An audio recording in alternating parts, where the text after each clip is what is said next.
কতদিন চলতে পারবে? পাম্পগুলো কেন পর্যাপ্ত পরিমাণ তেল পায় না?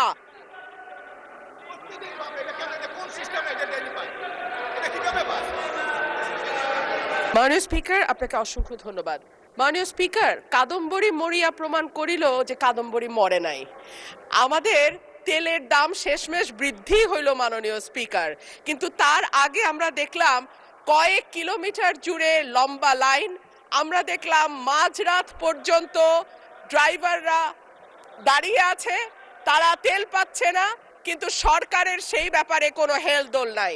আশ্চর্য হয়ে লক্ষ্য করলাম মাননীয় স্পিকার, মন্ত্রীরা যখন সংসদে বক্তব্য দেন তখন তারা অবলীলায় বলেন বাংলাদেশে জ্বালানির কোনো ঘাটতি নাই, কিন্তু মাননীয় স্পিকার যখন তেল নিতে যায় তখন দেখা যায় 3 কিলোমিটার লম্বা লাইন।